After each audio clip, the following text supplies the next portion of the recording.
Yavadi Paschatya Deshatarine Vanchakalpatarubhyascha Kripa Sindhubhya Evacha Patitanam Pavanebhyo Vaishnavebhyo Namo Namaha.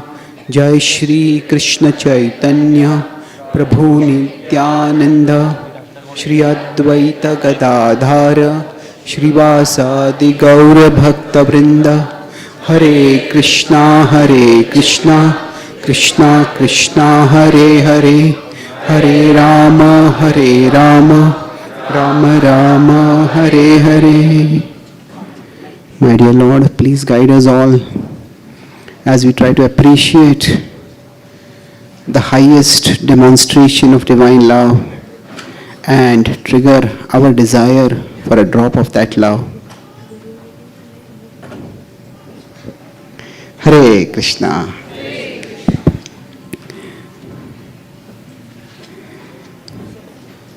So we continue our discussion of the Gopi Gita. So as I mentioned in the morning, that this particular section is demonstrating love in separation. And each verse is indirectly a call to Krishna, please return, please come back. The first verse tied the call to Vrindavan. Krishna, you have made the place glorious. Will you make it inglorious now by abandoning us, by subjecting us to such misfortune in a place of fortune?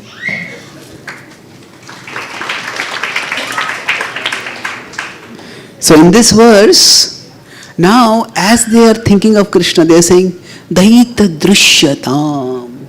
Drishyatam. We are longing to see you. Our eyes are searching for you.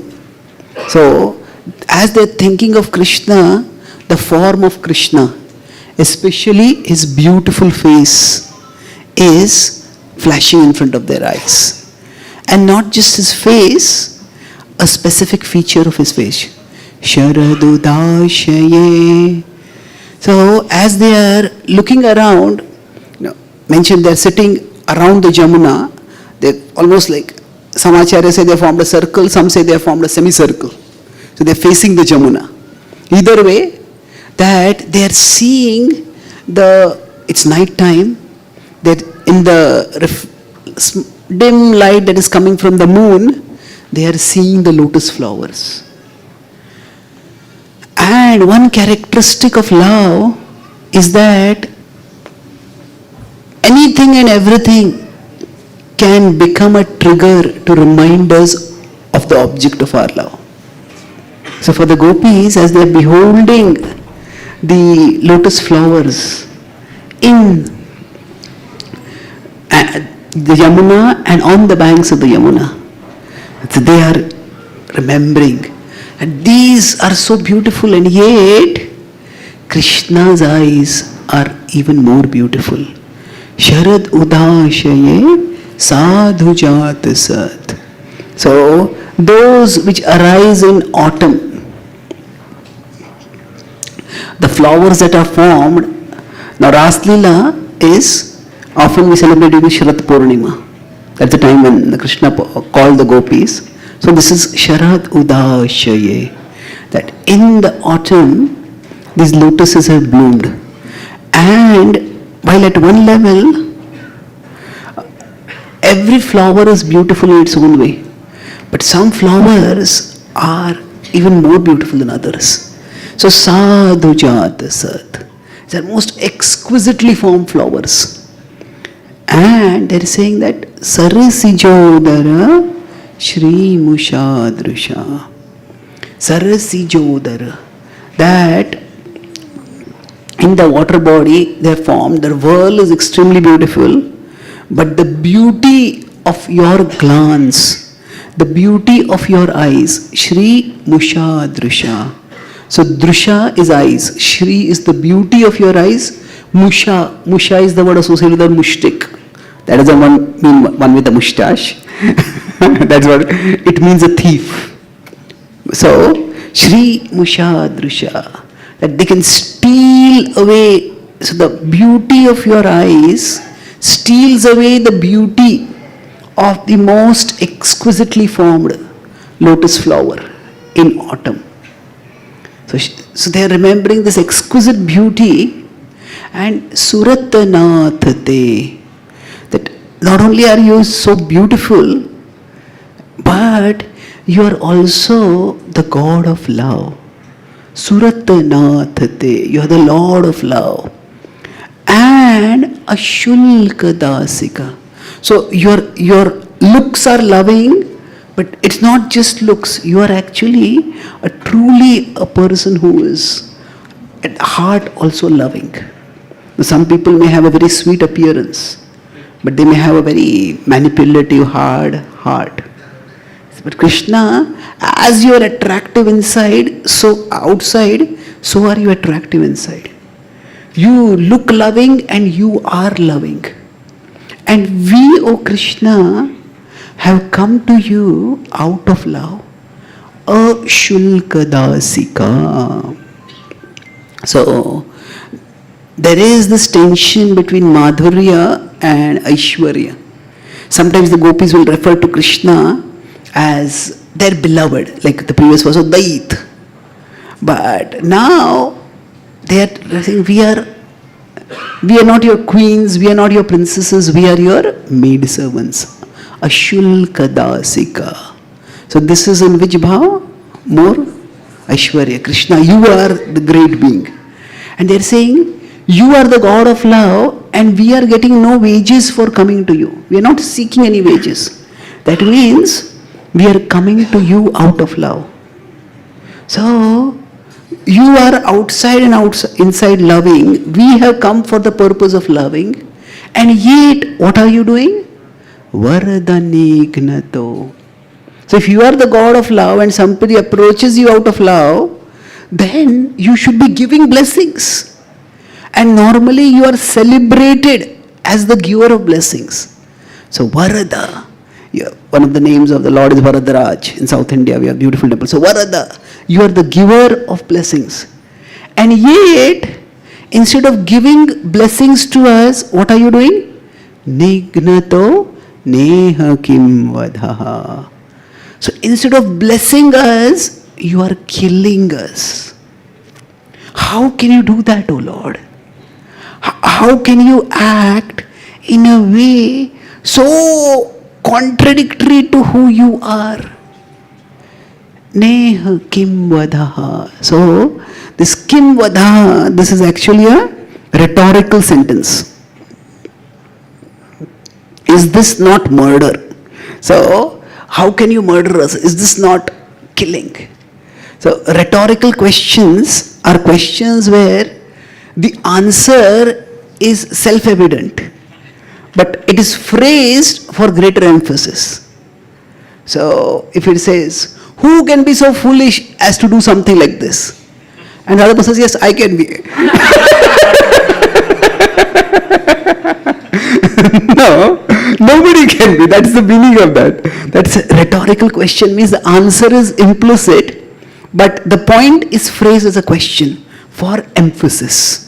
So they are saying, Neha kim vadaha. So in general, the gopis, broadly speaking, they are making each prayer through appeal to incompatibility. Incompatible, or in the sense of unbecoming. Krishna, this is not who you are. This is not how you should be behaving. So why are you behaving like this? So they are not directly reproaching Krishna, but they are pointing to Krishna, please don't do this. So generally speaking, if somebody is known to be a very calm and composed person, and suddenly they get angry, and they just start ranting and exploding like a madman, we say, what happened? This is not the way to behave. So there is a character. There is a character of a character. What that means is, character is a person and character is their nature or their behavior. So each person has a character. Some people are more introvert, some people are more extrovert, some people are very lavish in appreciating others. Some people are very stingy in appreciating others. Mhm. So there are different kinds of people. Everybody has their character. But here the gopis are saying, you are behaving out of character. So, this is not who you are. Say if in a movie there is a hero and suddenly the hero starts behaving like a villain. Hero starts, instead of protecting innocent people, the hero starts attacking innocent people. Instead of acting in virtuous ways, the hero starts acting in vicious ways. You say, what's happening? Is this really a hero? Why is that? What is this person acting like that? So they are telling Krishna, you are acting out of character. So they are doing this in this simple verse. The focus is on love over here. So they are making 4 points here. That you look loving, you are known to be loving. Look loving means from the beauty they are talking about that. Sharadudashaye sadhujata sat. You look extremely loving. You are known to be loving. You are suratanathate. And you are being approached out of love. We are coming to you out of love. And you are known to be a blesser, a giver of blessings. And when all this is there, what are you doing? Instead of blessing, why are you cursing us? And it's not just cursing, it's vada. It's a killing that involves itself a certain level of malevolent intent, that desire, urge to hurt others. But murdering is even a harsher word. So vada can mean killing, but it more specifically also means murdering. So how can you kill us like this, Krishna? So in this way, they're actually begging to Krishna, please Krishna, return. Please Krishna, come back. So now, and the gopis are saying here, Ashulka dasika. At Krishna, we are serving you without expecting anything in return.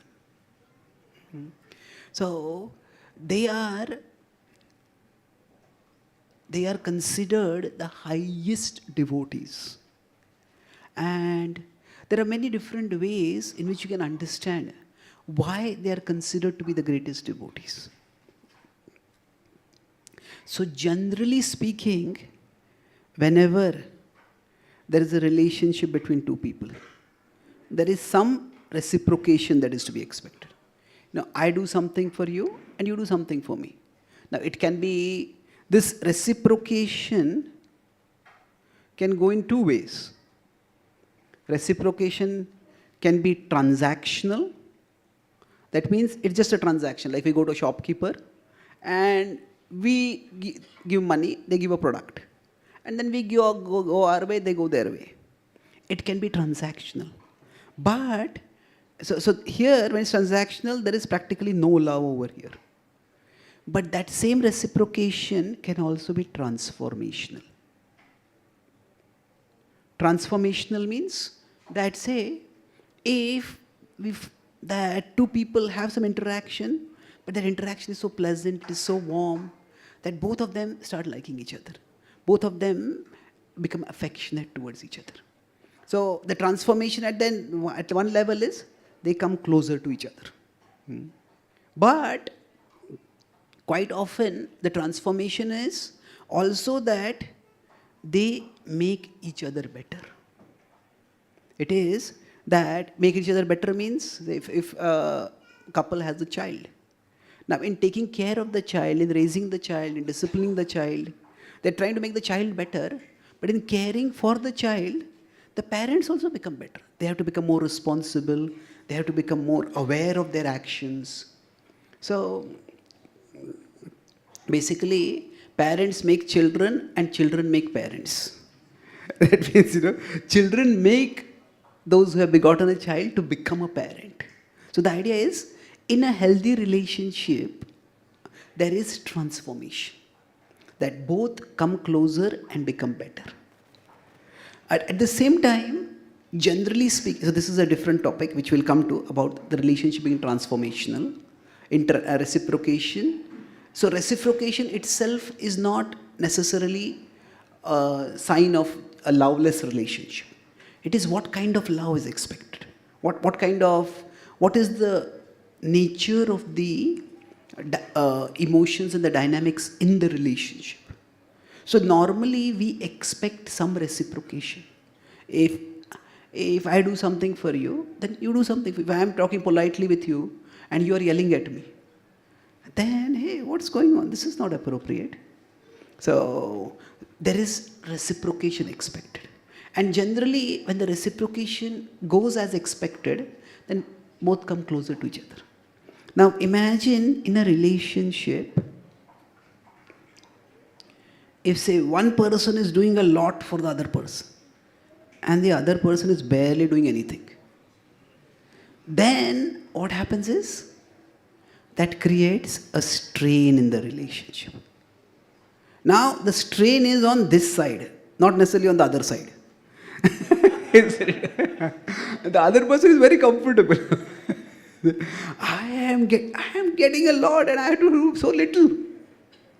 But if it happens that in a relationship for a long, long time, there is a lot that is given and very little that is got back, then we start thinking, what is the point of this relationship?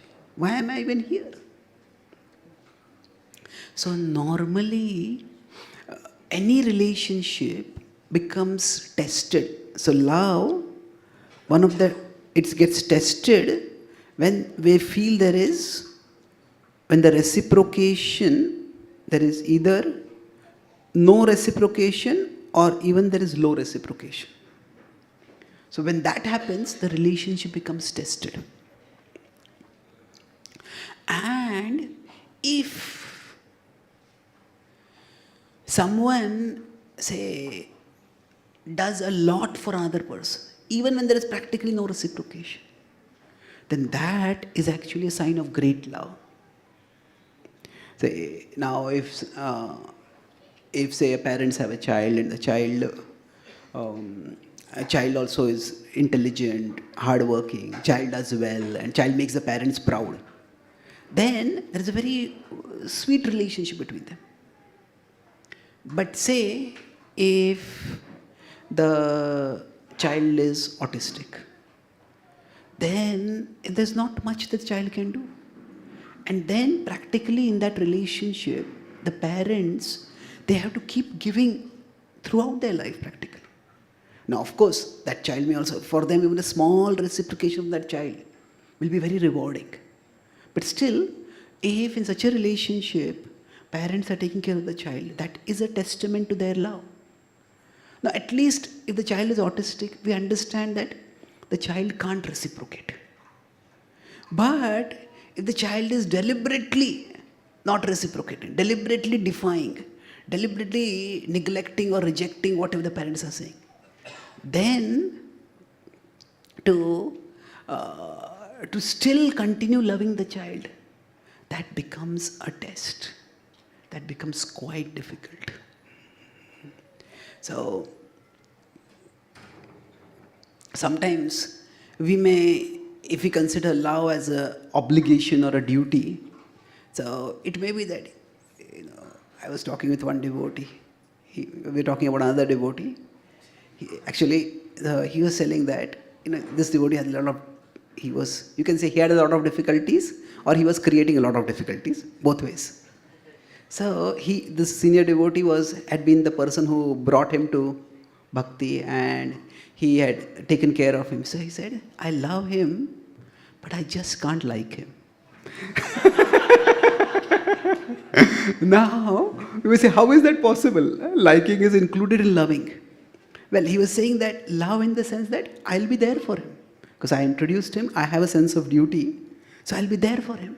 I love him, but we can't really, if there is no reciprocation, so it's very difficult to have positive emotion. So he was saying that love in the sense of action I will do, but in the sense of emotion, it's very difficult. So why are we talking about all this over here?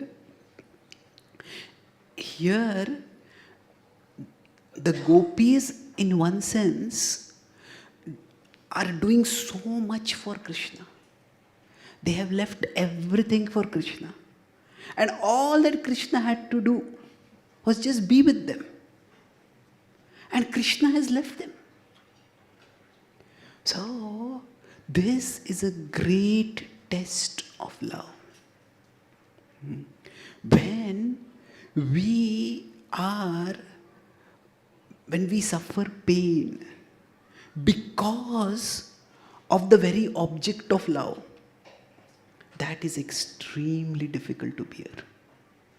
We'll talk about this pain later more again, but the point is that they have literally given everything up for Krishna. Sarva dharman parityajya mam ekam sharanam raja. They're saying, Krishna, all that we expected from you is you called us and we have come. How can you abandon us?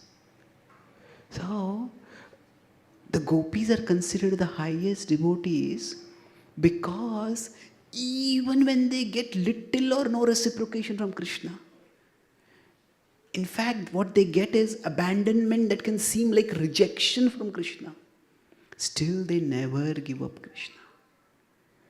Whether it is when Krishna has abandoned them in the forest at night, or whether it is when Krishna leaves them and goes away, when he goes to Mathura. So that they stay on with him. They remain waiting for him. That is the testament to their unparalleled love. So that is signified over here in Ashulka Dasika. So in one sense they are ready to give up everything for Krishna, but still Krishna, we love you so much that separation from you is just unbearable. It feels like death to us. How can you subject us to such death? Neha kim vadha. So let's sing this a few more times. And then we'll go to, so you can think maybe three times you can sing this, each line. And then we'll go to the next verse. Or maybe I'll just explain the next verse, then we can sing it. Yeah.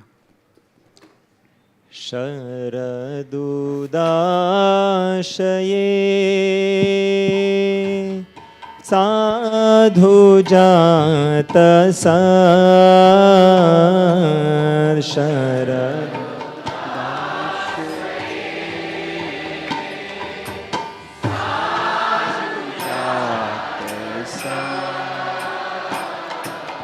Sharadudashaye sadhu jata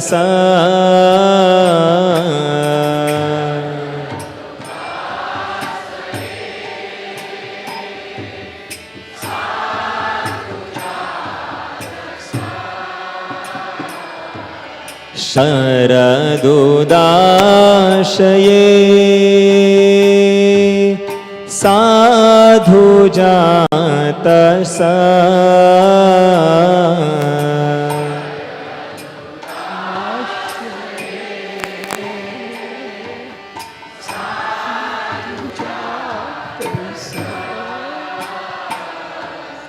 sarasi jodara nimradrisha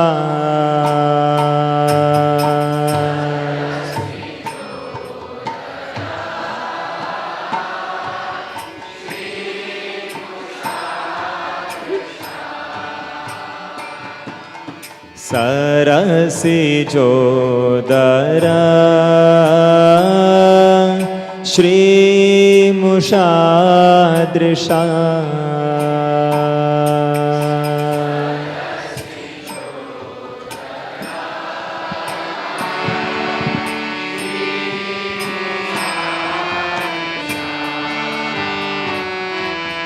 Sarasi रसिजोदरा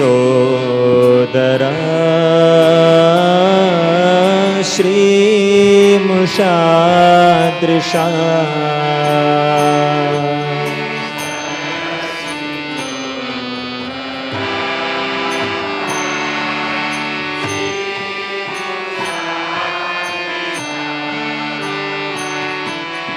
सुरतनाथ ते शुल्कदासिका सुरतनाथ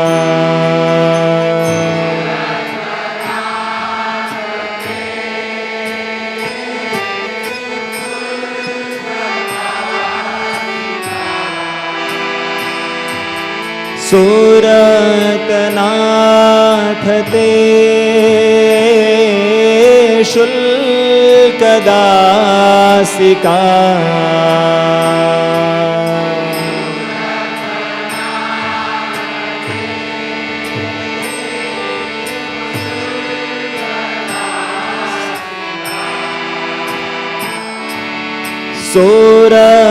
सुरतनाथ ते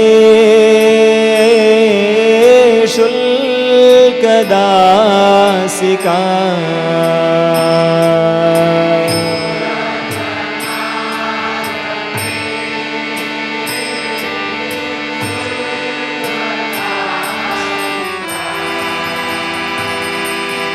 वरदने घ्नतो नेह किं वदः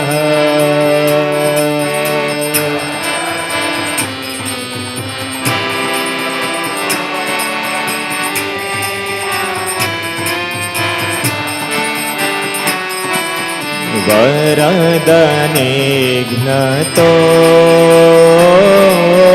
नेह किं वदः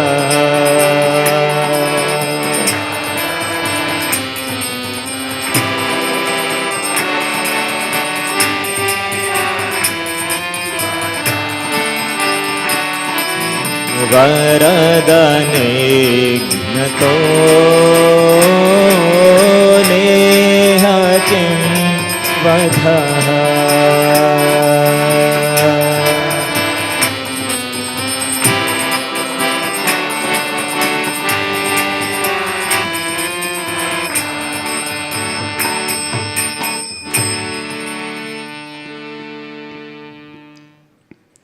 So now continuing this theme of killing, they say, Krishna, such killing is unbecoming for you because you had done the opposite of that many, many times. When others came to kill us, you protected us.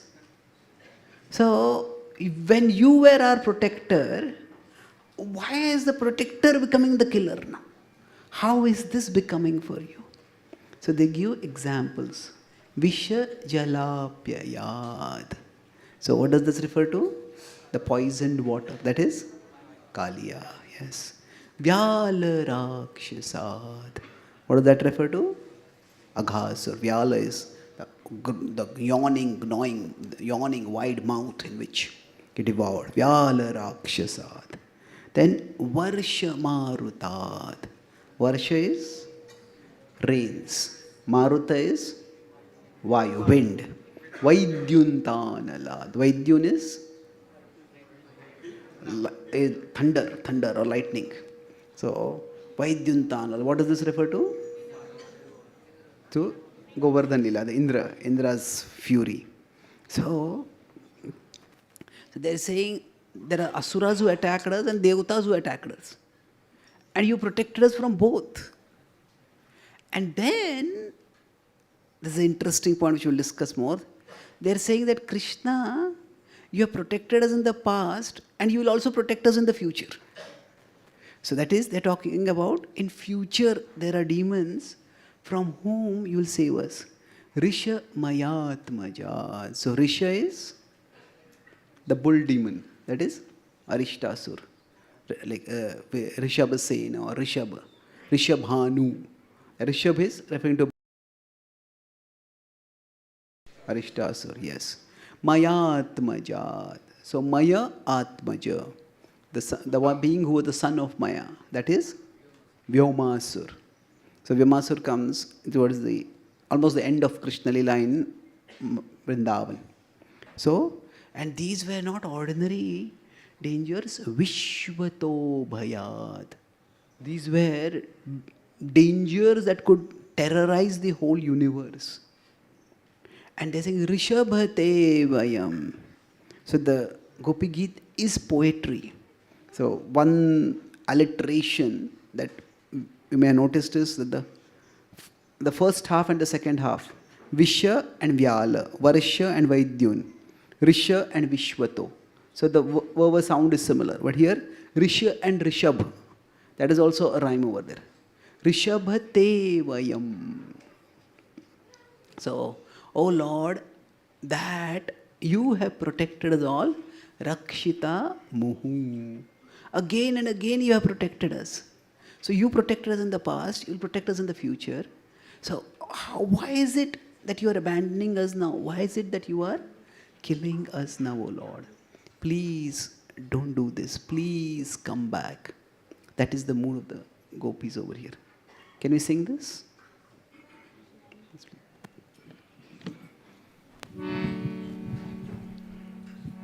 Vishajalaapyaya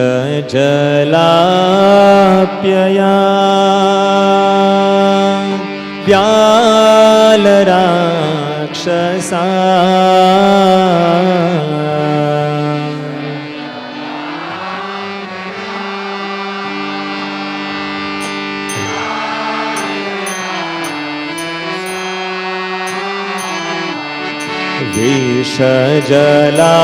Vishajalaapyaya Vyalarākṣasa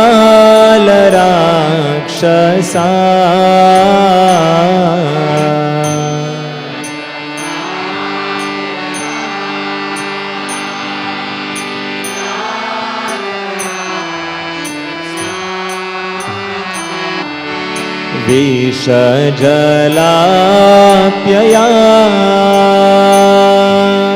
Vyalarākṣasa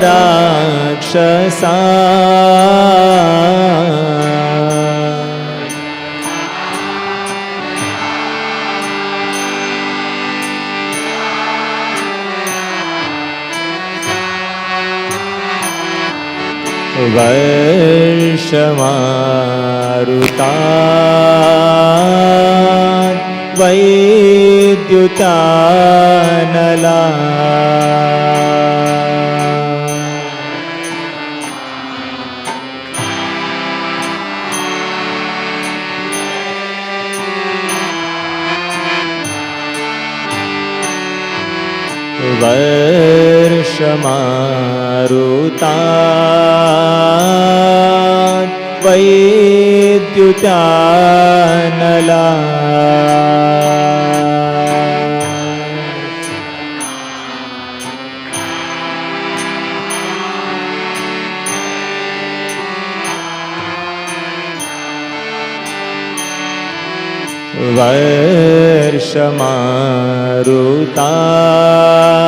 Varshamarutāt Vaidyutānala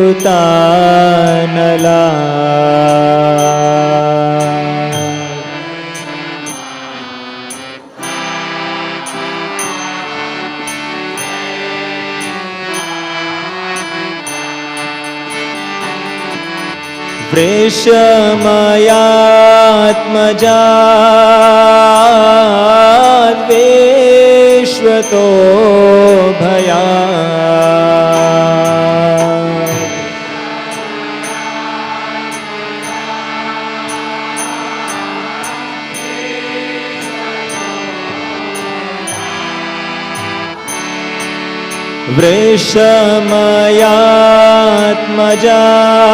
Vrishamayatmajāt Vishvato Bhayāt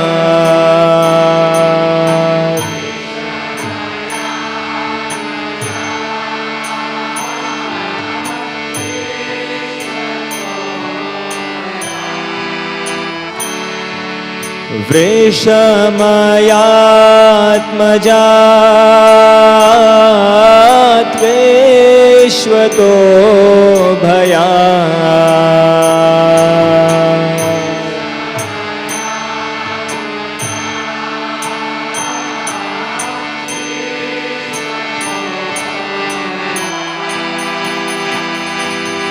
ऋषभते वयं रक्षितामोः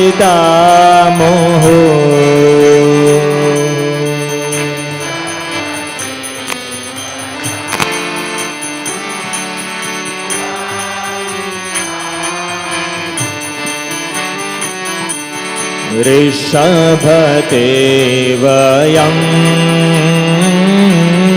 रक्षितामोः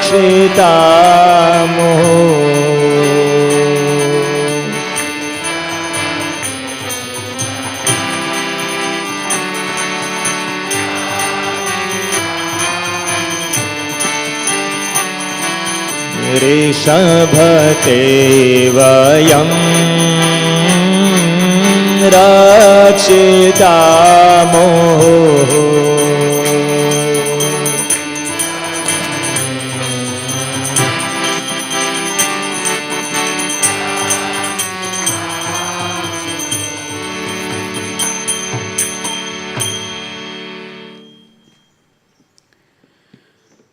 So, the Bhagavatam itself is poetic, and some aspects of the poetry, or some sections, the poetry is much more evident than others. The poetry doesn't just happen by rhymes or alliterations.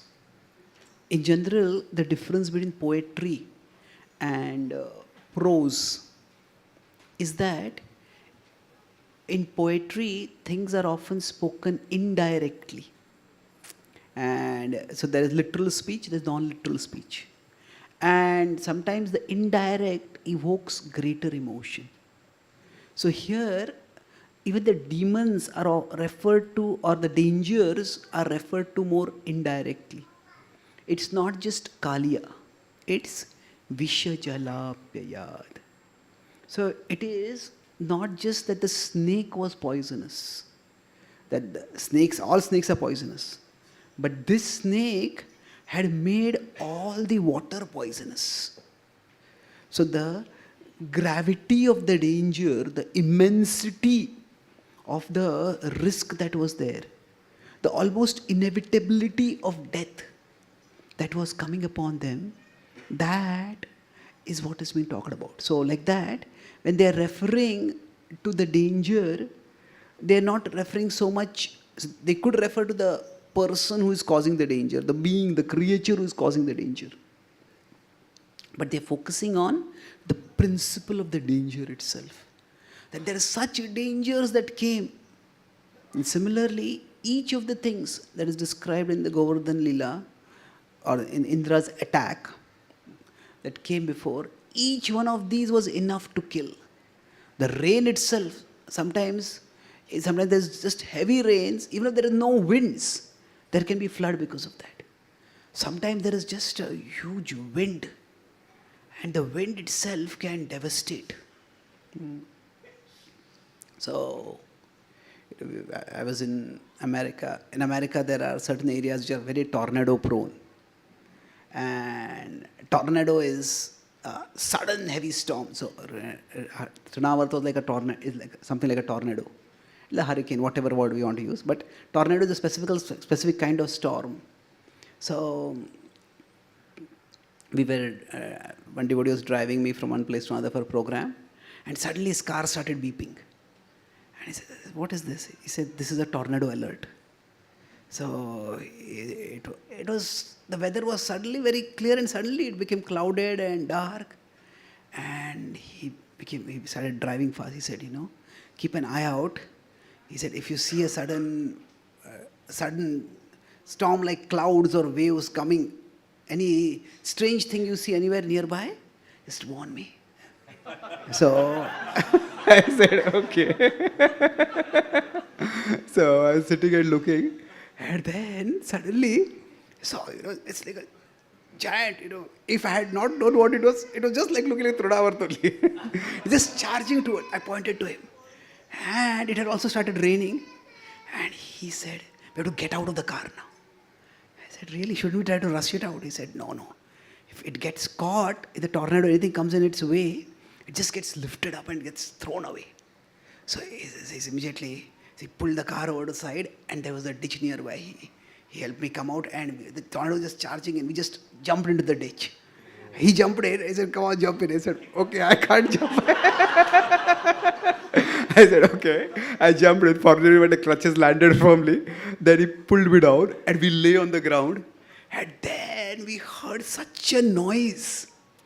And I've never heard a noise so loud. It was just, and then finally the noise disappeared and then we got up and we came out and we saw there was no car over there. So we looked around and we saw the car was lying in the fields nearby. So he was saying, when I came here, I was told that I should get tornado insurance. I was thinking it's unnecessary waste of money. But now I realize that good that I got the tornado insurance for my car. So anyway, my point is that wind alone can devastate and destroy. And then we all know lightning. Lightning, it falls somewhere, a whole house can just be burnt. So each of these can be a great danger, and all three dangers came at one time. So it was unbearable. They're saying, so they are talking about not just the person, but the danger that was there. That's the poetic way of expressing. So, Vyala Rakshasa. The Rakshasa, what was the danger? His mouth was so huge. So, they are talking about the dangers that they have survived. Now, interestingly, among these dangers, which were the danger in which the gopis were personally present? It is only Govardhan Leela, isn't it? Varshama, Rutad, Vaidyantanalat. So the gopis, while they are themselves the dearmost devotees of Krishna, there is a sense of a very close bond among all the Brajavasis. And if there is a danger or a risk to anyone, that is a risk or danger to everyone. So when the Gopas had apparently died because of the poisonous water, so that was a great danger. They also felt the pain. When the Gopas had entered into the mouth of Aghasur, so that was the danger for the Gopas, but that was a danger for them also. So it is, here the Gopis are thinking not just of Krishna as someone who has protected them specifically, but Krishna as a protector and a protector of Vrindavan, of all Brajavasis. Krishna, you are by nature a protector. So when you are by nature a protector, how can you not be protecting us? And then they are saying further that in the future. So in this particular verse, the gopis, their sense of self, it extends beyond themselves. Vayam, when they are saying, it is not just me. Vayam is not mam, it is we. So the we is referring as collective. See, we can refer to many things. We can refer to a particular group of devotees. We can refer to the entire community of devotees in a particular city. We can refer to devotees that are spread all over India, devotee community all over the world. We can refer to humanity itself. So the word we, what all it includes, that can vary from context to context. So here, the we that they are using, Vayam, that includes whatever danger came to Vrindavan. And then their sense of time also is, it's including the past and it's including the future. So, now how is it that the gopis know about the future? The Acharyas explain that the gopis are not just cowherd girls. They're certainly cowherd girls, but they are also the most evolved sages. They are Trikalagya. They know about the future. They know about Krishna And when they know about Krishna, they know about Krishna's pastimes. So they are eternal associates of Krishna. So they have been with Krishna in the past. So the point is that they know that Krishna is going to protect them in the future. But at this point, they're thinking, Krishna, where are you now? How can you abandon us now? Please, oh Lord, do not abandon us. It is not just that those demons or those attacks can kill. Separation from you is like a sword that is piercing into our heart and is ripping our heart apart. Please, Krishna, return. So there is no explicit call for return, but it is implicit that you are always the protector. How can you not protect us? So while this call is there, this sense of time, at past and future. Now for all of us, we don't know the future, what is going to happen for us. But if we look at our own lives, sometimes we may feel abandoned by Krishna. Not in the exact same sense, but we may be at a place where we just feel nothing is working the way I wanted. Everything is working just the opposite. So, what is going on over here?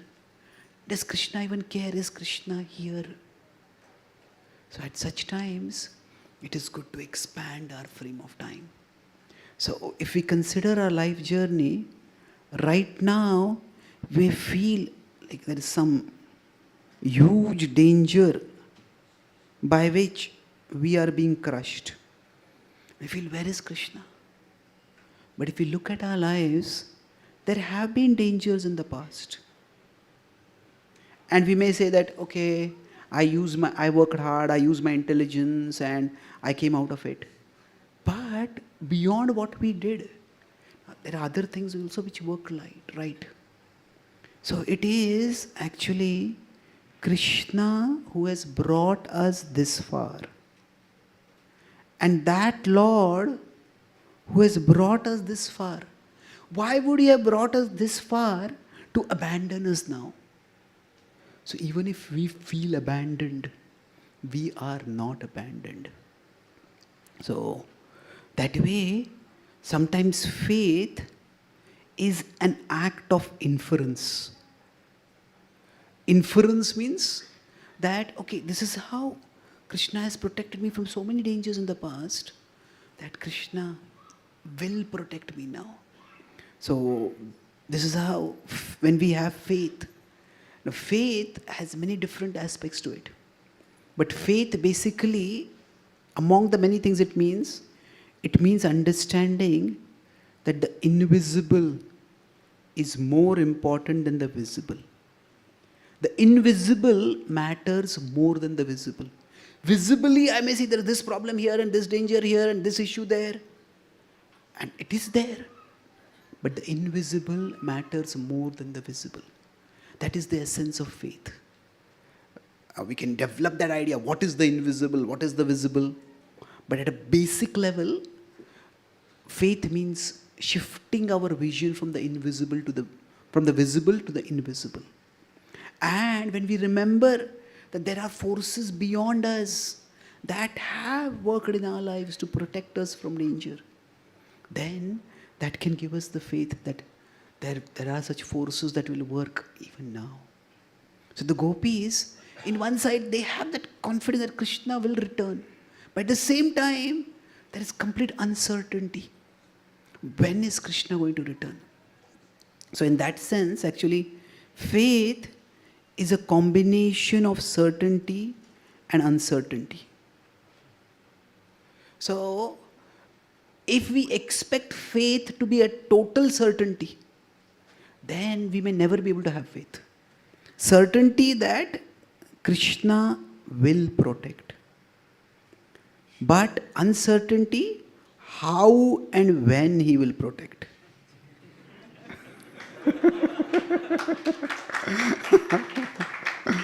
So Krishna has His how means Krishna has his own means. And when is his Krishna has his own timings. So sometimes Krishna may let a problem go on. That's why there is faith is this. If we expect faith to be complete uncertainty, then faith will become impossible. But if we accept faith to be complete certainty, then we will say, okay, this doesn't seem to be working. So faith has this combination that we expect total certainty, then that will be unrealistic. Because the world is bigger than us, Krishna is bigger than us. We can't have everything clear. But if we expect faith to be total uncertainty, then that will be unsustainable for us. There's nothing I can know. So for us, faith will be a combination of both. And to some extent, the certainty comes from our past. Not just past is our past and others' past. What that means is, the scriptures tell us many incidents where Krishna has protected devotees. And the scriptures, and our own life, we may have had some experiences. So from the past, we get that certainty. But with respect to the present and with respect to the future, there may be uncertainty. And that willingness to accept that, faith will always be certainty and uncertainty. So Prabhupada is saying, Ache kichu karya tabe ei anumane.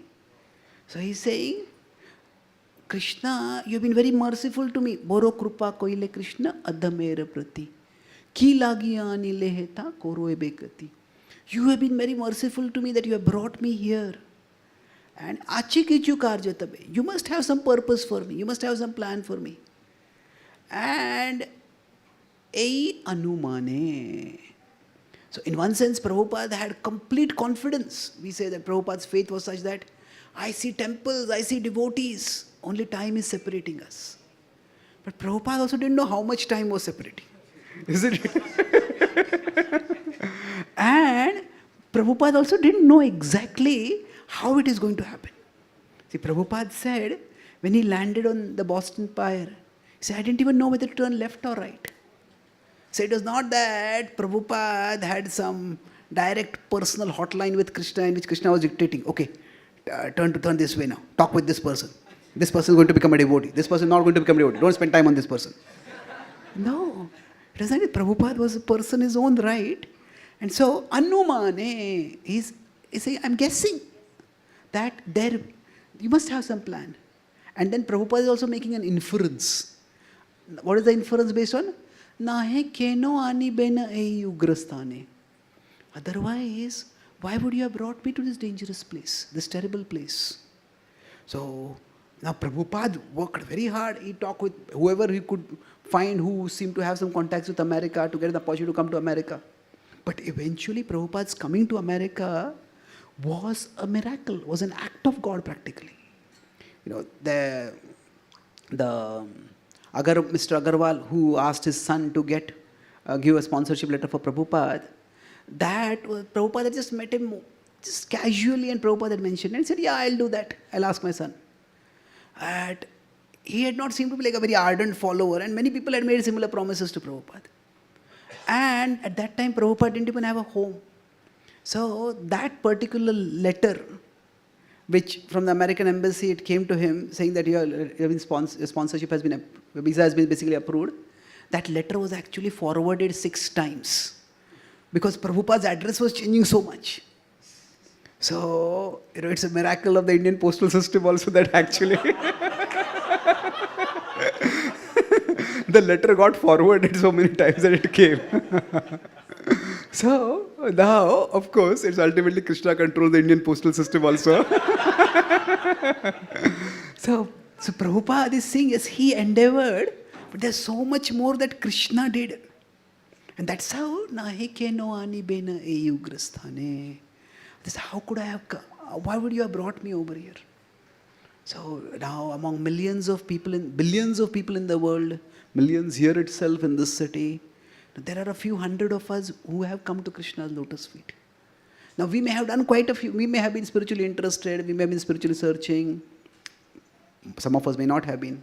Now, I was not really searching for God. I was never went out searching for God. Devotees came out searching for me.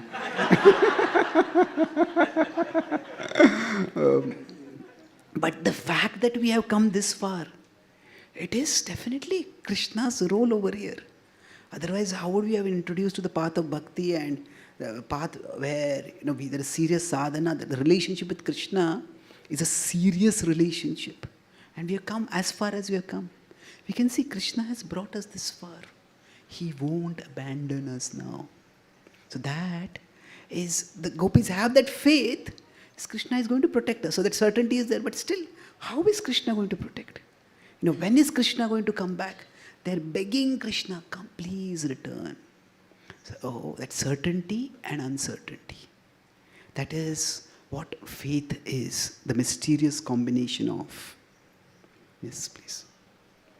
Maybe we can recite it once now, because I think we'll have to move forward. Or you can do it 3 times, no problem. We have, till what time? 8:30. Okay, then we'll take one more. Yeah, you can go ahead. 3 times is fine.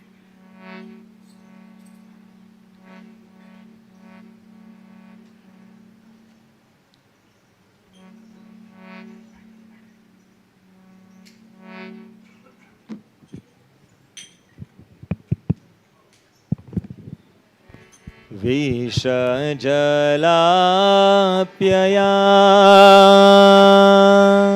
व्यालराक्षसा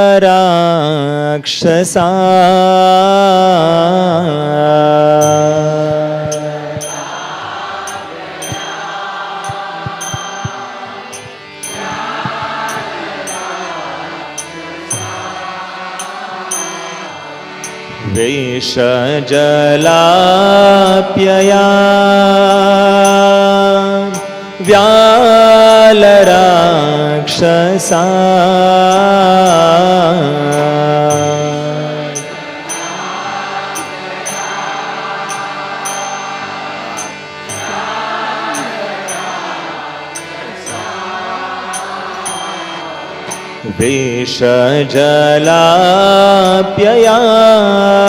विषजलाप्ययान् व्यालराक्षसा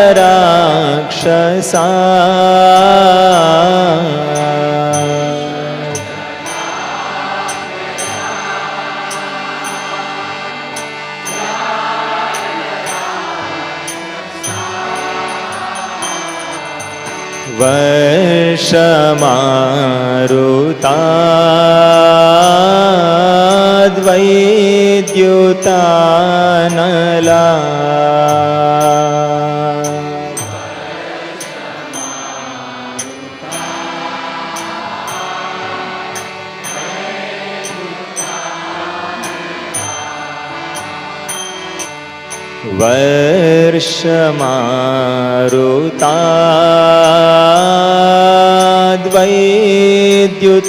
वर्षमारुताद्वैद्युतानला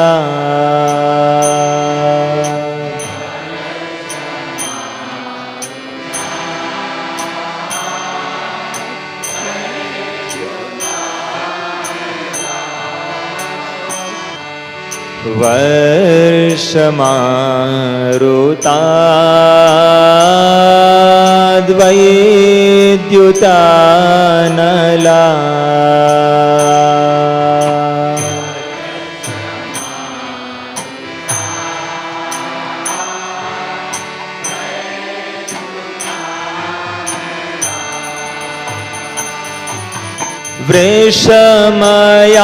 वृषमयात्मजा त्वेष्वतो भया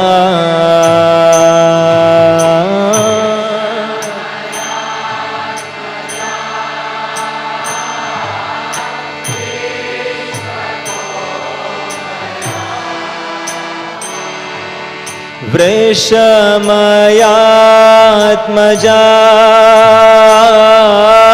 विश्वतो भयात्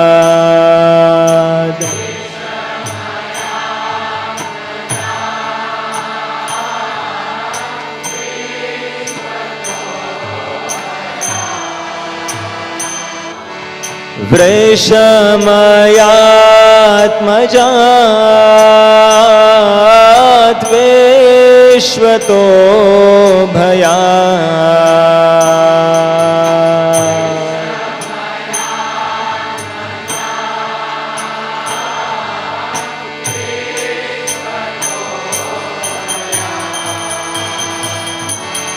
ऋषभते वयं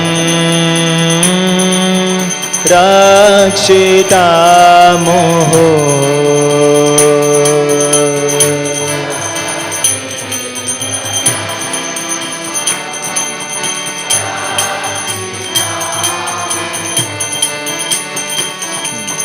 ऋषभते वयं रक्षितामोहो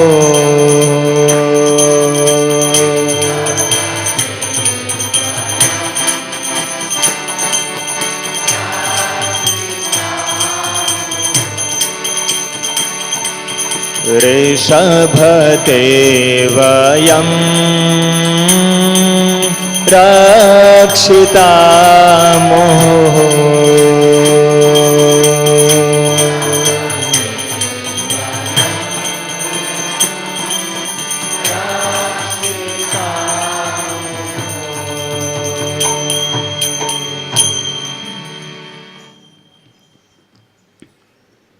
So now, as the gopis are contemplating how Krishna has protected them from extraordinary dangers, from the kind of dangers that would have terrorized the whole universe, Vishwato Bhayat. So they start contemplating more on Krishna's identity. And they start dwelling, okay, Krishna, who are you? Nakhalu Gopika. Certainly you are not Nandano Bhavan. That you are not the son of Yashoda. So the gopis are thinking of Krishna in terms of how they know him. So in most traditional cultures, if we know each other, okay, this is the son of so and so, this is the daughter of so and so, this is how we know each other. But the gopis have grown up with Krishna, and for him, they was always the son of Yashoda. Of course, the son of Nanda Maharaj. They are females, thinking of Krishna in terms of the son of Yashoda. So you are certainly not that. Nandano Bhavan. Then who are you? They saying, Akhila Dehinam. Even in all living beings, Antaratmadruk. In the deepest core of their beings, you are the seer. So you reside within and you see from within. You are an indwelling seer of all among all living beings. Then the question may come, if somebody is indwelling, then why are they outdwelling now? Is it? So the Lord is inside everyone, but why has he come outside? So that is Vikanasartito Vishwaguptaye. So Vikanasartito. Vikanas is Brahmaji. Artito. That he asked for you to come. He begged you. He says, you are the means for our deliverance. So Vishwa. Now exactly at the same position in the previous line, Vishwato Bhayad. So the poetic symmetry is not just within a verse, it's also between verses. So Vishwato Bhayad, Vishwa here. The same word is coming. Guptaye. Now Gupta, nowadays the word meaning that we are familiar with is secret or hidden. But Guptaye is to protect. In Indian history there was a famous Gupta dynasty of kings. So that is Gupta is those who protect. Protectors. Vishwaguptaye. You have come, you were within, at the request of Brahma, you have descended to protect the universe. Sakha Udeyivan. So that Lord, Sakha, you have oh Sakha, oh friend, Udeyivan, you have manifested. For what purpose? Where have you manifested? Udeyivan, like the sun rising. Udeyivan Satvatam Kule. You have manifested in the Satvata dynasty. In the dynasty of the Yadus. The Yadus, their whole complex group of families are there. That's why Krishna somebody calls Yadu, Yadava he's called. Sometimes he's called Varshneya. So like that, he says Satvatam Kule. Satvata is one of the names of that dynasty. So you have appeared in this dynasty. Yes, you can recite it. I think you can just recite it and then we'll speak. We will not be able to recite it again at the end, but you can, yeah. Maybe do it twice right now. We'll want to finish before you. Na khalu gopika nandano bhavan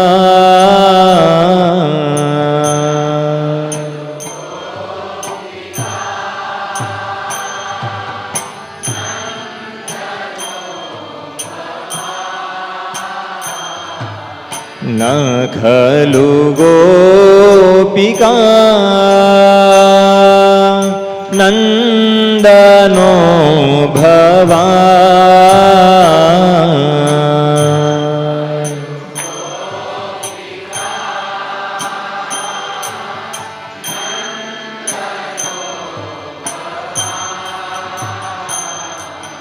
Akhila dehinam antaratmadre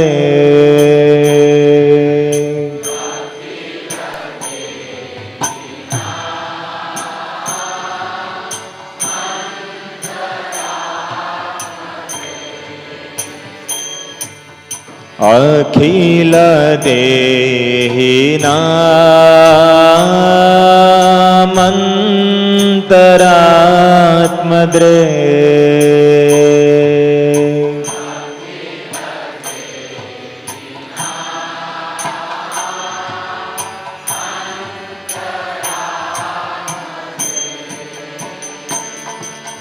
Vekhana sarthito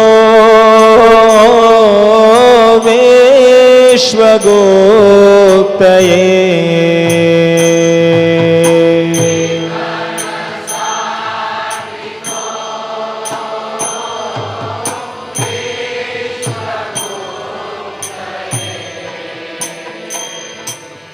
Vekhana sarthito Veshwagoptaye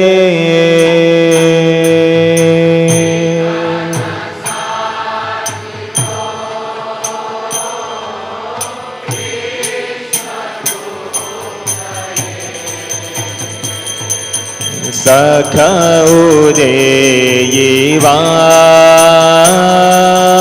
Satvatam Kule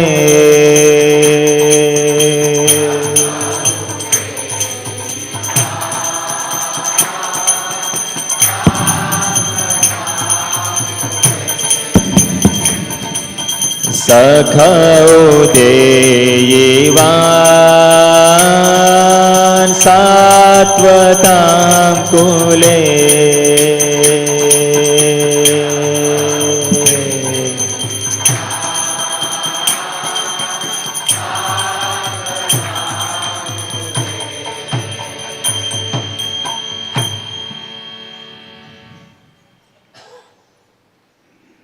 So this is one of the most commented verses by the Acharyas. And in this, that line of thought is, Krishna, please return. So it happens in multiple ways. So if we consider a verse as having 4 lines, so A, B, C, D. So generally, in each of the verses, there is one flow of thought which culminates in Krishna, please return. Now, in this, actually, there are 3 ways Is the gopis are saying, please return. Please come back. Please show yourself to us. But the first line is, you are not Yashodanandan. So they're contemplating on his identity. But then who are you? You are the inner seer. Akhila Dehinam Antaratmadruk. So generally, whenever we talk about the attributes of Krishna, it is good to know about the attributes of Krishna, but we need to also be able to relate those attributes to us. So, you are the inner seer. Therefore, you see our suffering. You are seeing how much agony we are in, O Lord. So, seeing how much agony we are in, please come back. Please, O Lord. What our plight is not unknown to you. Sometimes somebody may say that, okay, I didn't know that you were having this problem. So, in fact, that is what Krishna tells Draupadi. Now, at one level, Krishna comes to protect Draupadi. But in the way the events happen as described in the Mahabharata, all that they see is that her robe becomes extended. Nobody sees Krishna over there. And they think that because Draupadi is so chaste, because of her chastity, by some mystical arrangement, her robe got extended. But when Krishna comes to meet Draupadi in the forest, after they have been exiled, so Draupadi breaks down and she asks Krishna, Krishna, I called you, I needed your protection, where were you? He says, I'm your relative, I'm your friend, I'm your devotee. I deserved your protection. Where were you? So at that time Krishna says, Krishna doesn't take a holier than thou attitude. I am God, my plan is perfect, how dare you question me? No, not like that. A real relationship has a range of emotions. So sometimes we even feel angry with God. And we don't go about blaspheming God, certainly. But God's love for us is big enough to accommodate even our anger. That Draupadi doesn't just turn away from Krishna and go away. She confronts Krishna, where were you? So the point is, Krishna says that, actually I didn't even know that the gambling match was going to happen. After the Rajasuya got over, I got the news that Dwarka has been attacked. And a demon named Shalva attacked Dwarka, and I had to be there to protect. So it was a long war, and finally, when Dwarka was saved, at that time I got the news about what has happened. Immediately I came here. So basically Krishna, there in that sense, he's saying, I was just not there. But here the gopis are saying that you are residing inside us. So it's like if there is somebody in the neighborhood, that person is screaming for help. And then we can hear their scream. And we say, what does it matter? We should rush there. So Krishna, you know our suffering, you see our suffering. So they're saying, based on your, please return. Then they're saying in that, what is the role you are playing right now? Not only can you see our suffering, you have come to protect this universe from suffering. And we are also part of the universe. So please protect us also. So if you have come to protect the universe, Vishwa Guptaye. So we are also part of the universe. We are also part of those whom you are meant to protect. Paritranaya Sadhunam. That is the mission of Krishna. So we are also a part. You have taken this role. Then please protect us that way. Please come back. And then Sakha Udeyivan Satvatam Kule. So now you have descended in Satvata dynasty. Now they're saying that, yes, you have descended in Satvata dynasty, but you have grown up with us. You have been our friend. So, as a friend, please protect us. So here they're talking in terms of their specific relationship. So in terms of the Lord's residence, in terms of the Lord's role, in terms of the Lord's relationship, please come back. So Sakha Udeyivan. So that's why this whole verse at one level, everything else is in the Aishwarya Bhav. But this word Sakha, Sakha is the only word here in the very intimate. It is in Madhurya Bhav. Sakha is like a friend. So Sakha is, it can refer to Sakhya Ras, but it can just, in the Madhurya Ras also, there is very intimate friendship. So that Sakha is, you are a very dear friend. So please, O Lord, protect us. Sakha Udeyivan. Even the statement about Udeyivan indicates Aishwarya. That you are like the sun who rises, Suryodaya we say. Like Udeyivan, Uday. So there is this complex, there is this, not this complex, but it's a very sweet combination of the knowledge of the Aishwarya of the Lord and the Madhurya of the Lord. They know the Lord's greatness and they know the Lord's sweetness. So in fact for them, it is almost like both the Lord, knowledge of the Lord's greatness and the Lord's sweetness. Aishwarya and Madhurya both are used to say, please return. So, in one sense, the first two verses, first two sides, they are in Aishwarya more or less. You are the indwelling seer. You are the universal protector. But this last one, it is in Madhurya. You are our friend. Yes, you may have descended to save the whole universe. And Krishna may say, there are so many people in trouble in the universe.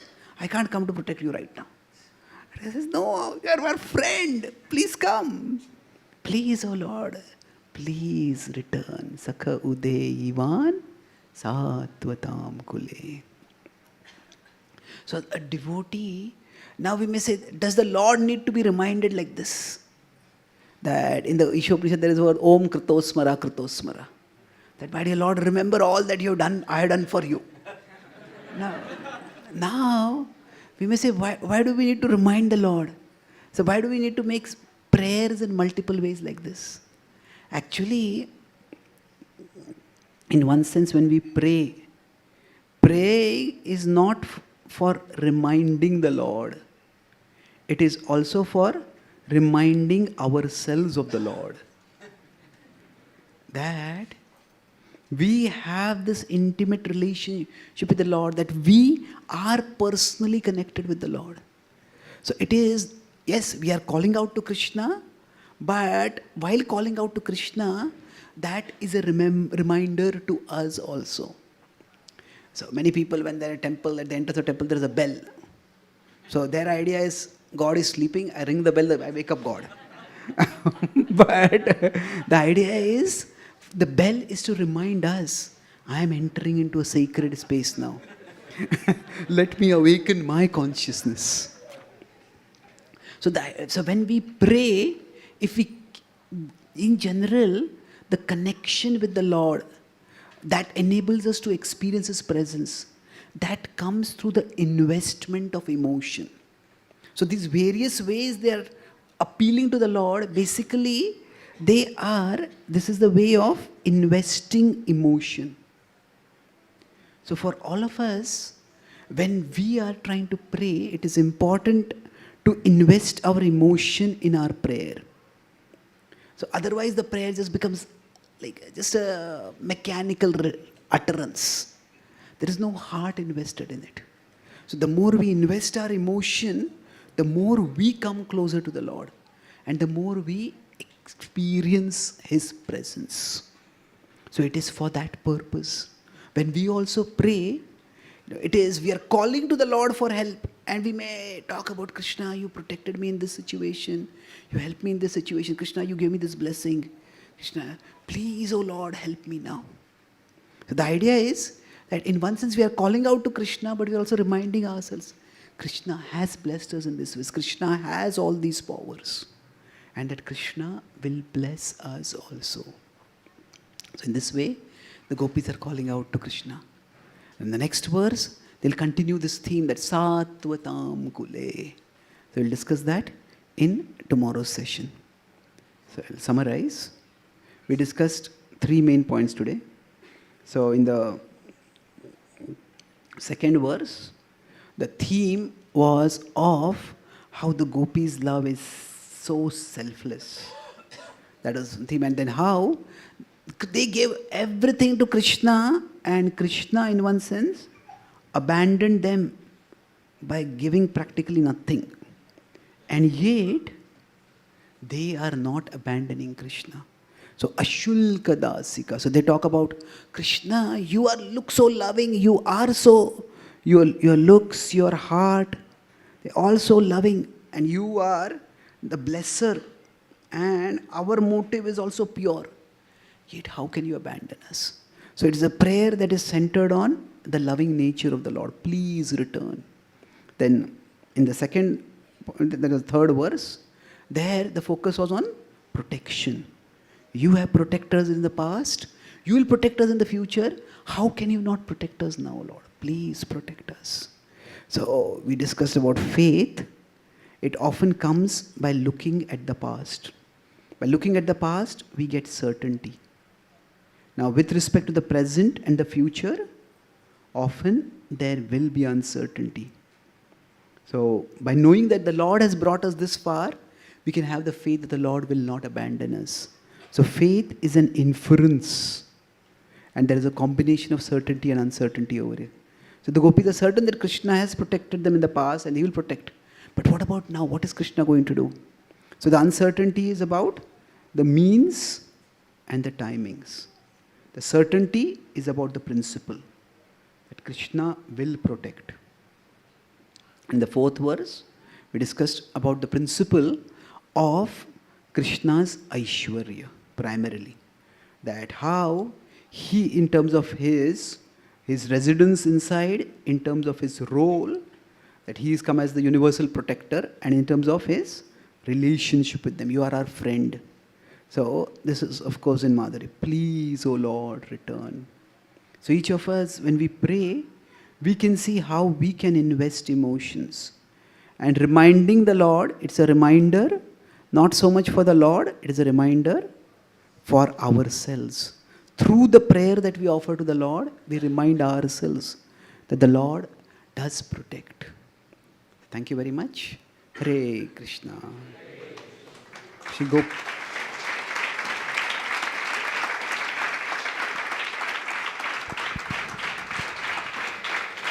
Hare Krishna. Shri Gopi Geet ki, Krishna Bhagavan ki, Srila Prabhupada ki, Jai Gaur Premanande. So let us express our heartfelt gratitude to His Grace Chaitanya Charan Prabhu. He gave us such a beautiful nectarian explanation of all the shlokas with such beautiful logic and understanding.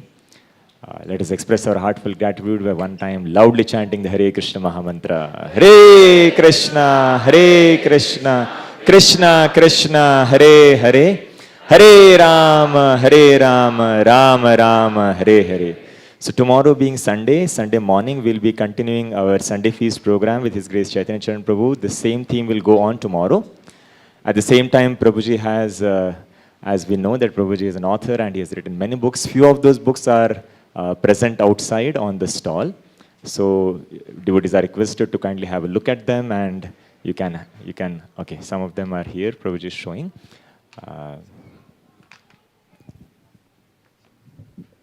I won't talk about all the books, but especially the devotional theme that we are talking about, the heart of Krishna, how that is also revealed in the Bhagavad Gita. That's explained in this book, Relishing Bhagavad Gita. There are 100 articles, where especially the devotional sweetness of the relationship between Krishna and Arjuna is talked about. And then My Little Bhakti Companion.